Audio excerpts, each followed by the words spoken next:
Response could be a determination between life and death. In our feature today, we meet up with Ken Kopala, a martial arts coach who is putting two and two together and issuing his response to the insecurity discussion by passing on his skills in Kenpo Karate in Kawendani area.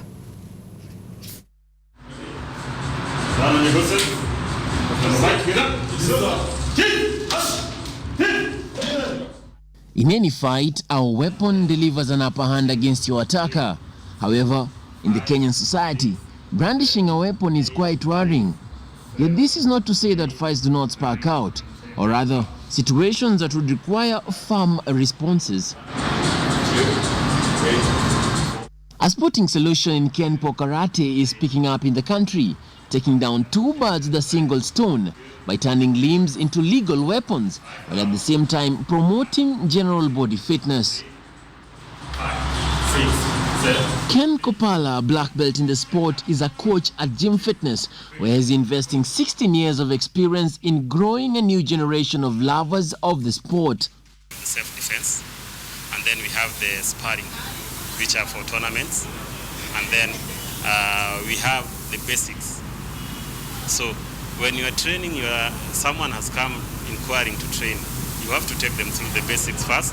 When they have gotten acquainted with the basics, now you advance them to the next level, which is self-defense. So combinations of basic punches and kicks, that's when you advance to the next level, which is defense. For the local tournaments for the federation, we have one which is a big one which crowns everything. It's called the ASKL, African Sports Karate League. I've participated in that, and currently there's a defense. There's a sport that has emerged in the country called the MMA, the mixed martial arts. So I'm also part of the team that gears, that makes sure that sport is picking very fast in the country. Apart from being nurtured for tournaments, the trainees also receive self-defense training, practically illustrating risk scenarios and possible ways of getting out of such in a real-life setting. Best self-defense discipline. The best discipline is in martial arts, and then followed by the one in the discipline process. Yeah, so martial arts first, because even when we were training, you had the way. I'm not that old. There are some of my students who are older than me, but they address me as son.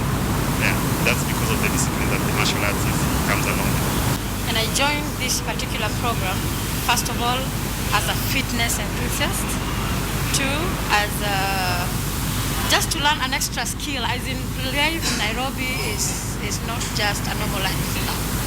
It's a life that requires people to be alert. It's a life that requires people to be on the lookout. We've had a lot of cases of people being raped on the road, being attacked on the road, the ladies with their handbags disappearing anytime. So you need to know how to actually get out of a dangerous situation. The sessions accommodate both sexes, as securities are concerned for the whole, and such a skill could really make a difference, more so for women who play a major role in society but have for a long time been on the receiving end of violent acts.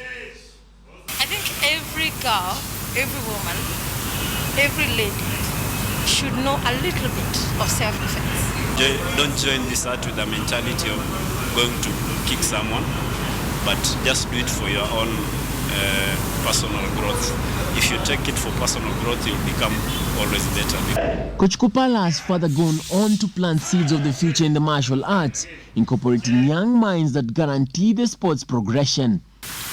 What we do is training people to be strong, to have confidence in themselves, to protect themselves. So kids are normally vulnerable. So when you train a kid and you see the kid being able to defend himself or herself, it brings joy to the society. I can't fight back because that's the rule of Kenpo. You can't fight back. One of the parents who brought their children at Mantis Kenpo.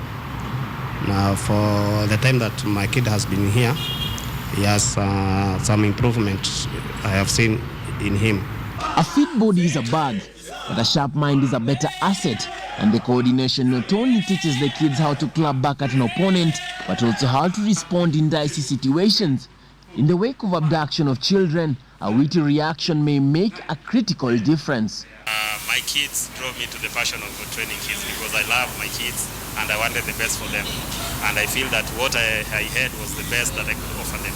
So the moment I started working with kids, and also I'm passionate about kids, I love kids.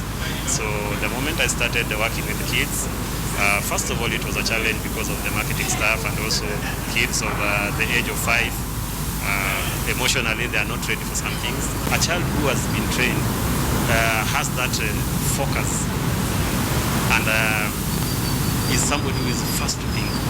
So if you are trying to kidnap such like kid, he knows 1 or 2 defensive measures that he can apply to get to safety first, and then he will scream for help. The structure of Kenpo Karate is one that consists of levels which require order and discipline to attain, an attribute that makes it an inclusion to consider in the new competency-based curriculum.